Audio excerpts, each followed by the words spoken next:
Bonjour et bienvenue sur ma chaîne.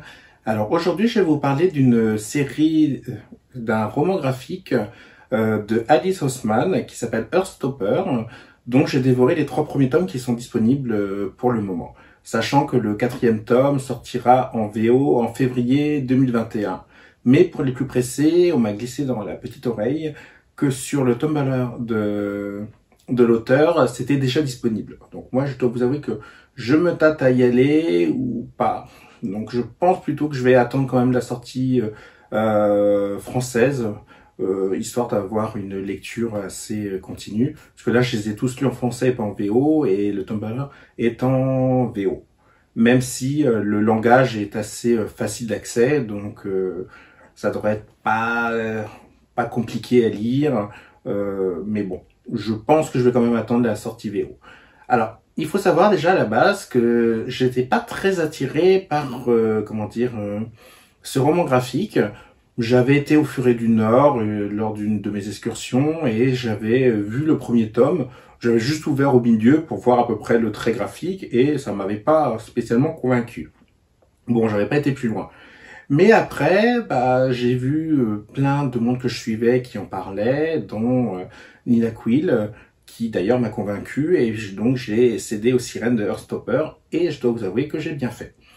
Puisque même si le trait graphique pourrait paraître assez naïf, assez enfantin, c'est pas la particularité première de l'histoire, à savoir, enfin du roman graphique, à savoir que c'est l'histoire qui nous touche. C'est tellement mignon. Alors ça se situe plus dans le young adulte, parce que là on suit 2 ados, Nick et Charlie, euh, et on va les découvrir au fur et à mesure.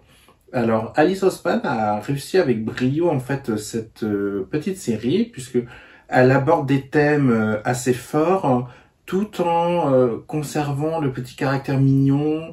En fait, bon, des fois, on a notre petit cœur qui, euh, qui se blesse un petit peu par rapport à certains passages, mais c'est tout en douceur. En fait, c'est ce qui caractérise cette série, c'est la douceur. Euh, Là, pour l'instant, on a 3 tomes de parus. Donc, le premier tome, on va dire que c'est la rencontre entre Nick et Charlie. Il y a quelque chose qui va se construire au fur et à mesure. Le deuxième tome, ça va devenir beaucoup plus concret, sauf que ça va amener, sur le sujet, l'histoire du coming out, de comment l'annoncer à ses proches, à ses amis, etc. Et le 3e tome sera plus dans le domaine de comment l'annoncer et quelles sont les répercussions. Il faut savoir que les thèmes abordés sont quand même d'actualité, puisque toute personne gay qui se découvre à l'adolescence a plein d'interrogations, elle se demande comment ça va se passer, etc. Et là, Alice Oseman vraiment explore tout, donc on passe aussi bien du harcèlement à l'acceptation par les parents, etc. Et franchement, j'ai vraiment aimé la manière dont c'était traité. J'ai vraiment apprécié mes lectures. Je dirais même que ça se bonifie au fil des tomes, puisque j'avais donné, je crois, une note de 4 sur 5 aux 2 premiers tomes, et là je suis passé à 4,5 sur 5 sur le 3e tome que j'ai fini aujourd'hui. Et comment dire, Hum, ben c'est une série que je conseillerais même à des ados euh, qui se trouvent en recherche, etc. Parce que ça permet de se renseigner avec un côté un peu ludique, puisque là on suit 2 personnages, on peut s'identifier à eux, puisque Alice Oseman, ne se cantonne pas à une histoire banale, elle essaie d'explorer un peu plus, puisque il n'y a pas que l'aspect homosexuel, homme. On aborde aussi un peu les lesbiennes, la bisexualité, bref, tout un panel LGBT qui fait que c'est on peut le considérer comme une série éducative, aussi bien pour les hétéros que pour les gays. Sincèrement, je la recommanderais facilement. Alors, le petit bémol, moi, c'est toujours le trait de dessin qui est un peu naïf, que j'aurais aimé voir plus exploité, plus aguerri, mais ça fait le job, puisque comme ça on se concentre pas que sur le trait de dessin, on, comment dire, on s'imprègne de l'histoire, euh, on vit l'histoire aussi. Alors à savoir que ces 3 romans se lisent assez facilement, puisque en même pas 1 heure, vous pouvez avoir lu les 3. Donc c'est très facile d'accès, c'est très rapide, le langage n'est pas, comment dire, ça va droit au but, il n'y a pas de trucs qui traînent longueur, trop d'explications, etc. et tout. Elle a réussi à conserver la simplicité. Elle reste en, comment dire, en rapport avec son trait de dessin. C'est vraiment bon, pas simpliste, mais ça, ce n'est pas comment, c'est accessible à tous. Voilà, aussi bien aux ados qu'aux adultes.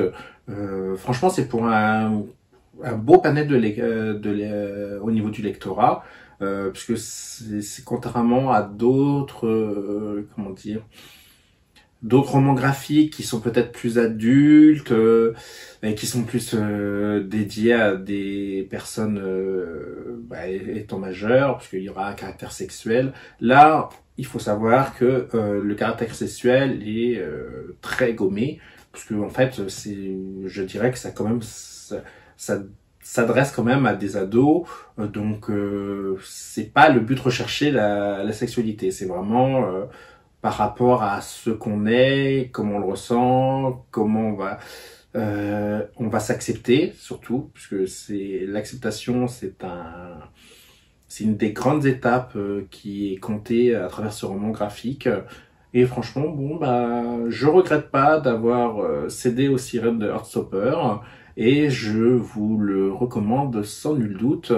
Euh, Même pour ceux qui ne sont pas spécialement romans graphiques, manga, bah ça vous plaira. Donc bon, peut-être pas un coup de cœur, parce que comme je vous l'ai dit avec mes notes, ce n'est pas un coup de cœur, mais on n'en est pas loin.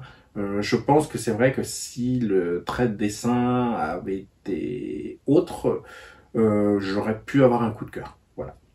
Mais j'ai passé un très bon moment et je ne regrette pas.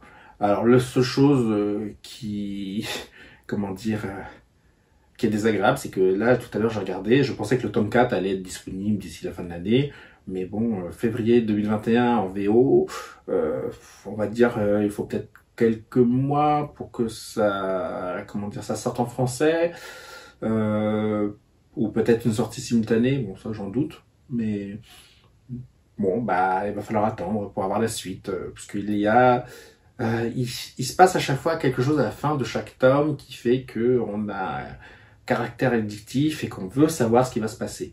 Voilà. Alors, sinon, il y a un autre petit côté bémol, c'est que c'est le prix.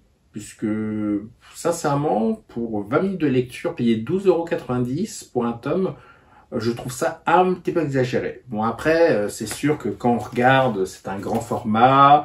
Bon, les dessins, voilà, ils sont sympas.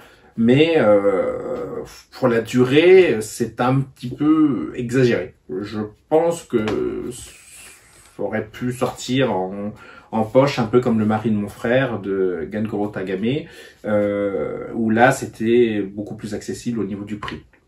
Parce que là, pour 3 tomes, on s'en sort pour 38 €, 37-38 €. C'est un peu exagéré. Donc après, je crois qu'il est disponible en version numérique. Mais je dois avouer que j'ai un peu de mal avec tout ce qui est manga en version numérique, parce que c'est vrai que les mangas, ça fait longtemps que j'en lis, et j'aime bien le côté papier. Je trouve ça plus sympa que sur comment dire, une tablette à lire, mais bon, c'est pas grave, je regrette pas mon achat. Je dois vous avouer que le premier tome, je l'avais trouvé sur Rakuten, je pense, donc il était beaucoup moins cher que 12,90 €, ce qui était pas mal. Mais après, le tome 2 et 3, malheureusement, j'ai eu du mal à les trouver sur Rakuten ou en occasion. Donc bah tant pis, j'ai payé le prix fort, et puis voilà. Mais bon, ça m'empêchera pas d'acheter le 4e tome, histoire d'avoir la série complète. Et je ne sais pas si elle a prévu de faire d'autres tomes après. Je dois vous avouer que je ne suis pas cet auteur. Par contre, elle a sorti comment dire, un petit livre sur Nick et Charlie. Alors, je me le suis commandé et je l'attends. Je me suis gardé la surprise, donc je n'ai pas lu de quoi ça parlait derrière. J'ai juste vu que c'était Nick et Charlie, donc on connaît les personnages, voilà, à travers le roman graphique. Et je me dis que ça peut être sympa de lire justement en version roman, sans graphisme. Donc bon, on verra bien. Sur ce, je vais vous laisser, vous souhaiter un bon dimanche et vous dire à bientôt. Et si ça vous a plu, n'hésitez pas à vous abonner et à visionner les autres vidéos que j'ai faites. Et donc, à bientôt.